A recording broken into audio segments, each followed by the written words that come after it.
And my story is an old one, but it ended with the 22nd of October 2023 in the war. When my family were sleeping in their home at 4 a.m. when Israel bombed my home and killed my family. In my home there was my father, my 2 brothers, my 3 sisters, and 14 of my nieces and nephews, actually 15 of my nieces and nephews. All of them were killed except for one nephew. His name is Omar, and he's 3 years old. He was injured, and he was retrieved from under the rubble. And Omar is only 3 years old. I always think of Omar. Omar lost his father. Omar lost his grandparents. Omar lost 4 of his uncles, 3 of his aunts, and 14 of his cousins. And he was injured himself.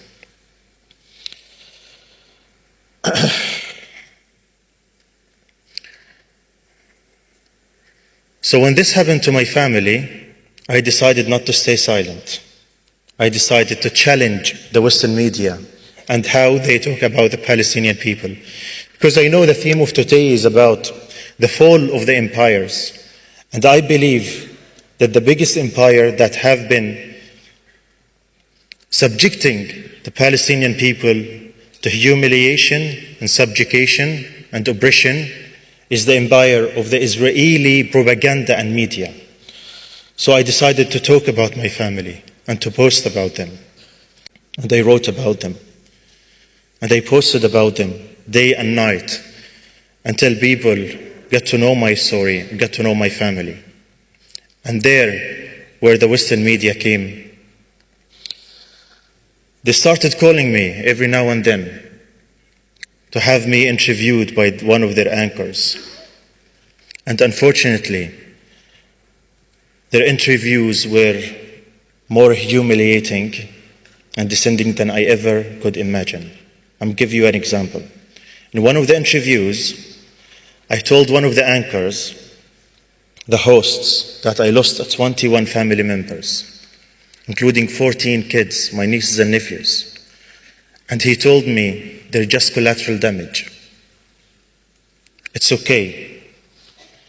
Another person, another anchor, told me that Hamas killed my family. Well, I know who killed my family. Another one asked me if my brothers and sisters were close to me. Another one told me that I shouldn't get into a war of words and hate while I was criticizing the Western media coverage. One of them told me that the international law doesn't matter. They don't care about the international law because the international law says the occupation is wrong. One of them told me that the UN is a spin force. And in the comments, many questions the reality that I lost 21 family members. And one of them asked me if I condemn Hamas only a few days after I lost my family. And one of them insisted that I should call Hamas a terror organization. And this is why I believe that the Western media is responsible for the killing of my family. Because no matter what Israel does,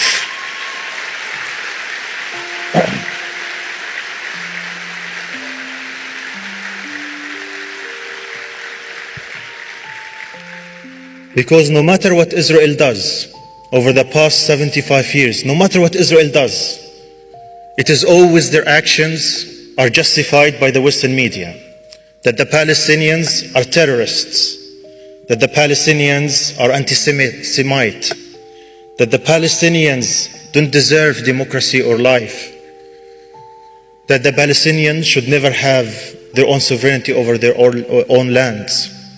It is always the Palestinians die and the Israelis are killed and massacred. It is always the Palestinian people are collateral damage. It is always the Palestinian innocent, the children don't matter because they're not white. And that's why I will not forgive the Western media.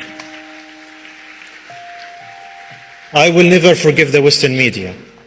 And I believe us, the Palestinians, we have been defying the Western media for a long time, and now we are using social media to defy the narrative of the Western media, and we are making a huge success.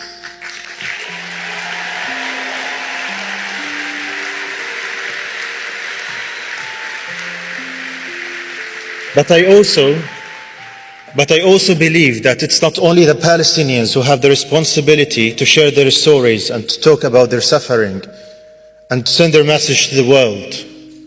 I believe it is you, the people who live in the UK and America and the free world. You have even a bigger responsibility towards the Palestinian people to share their stories.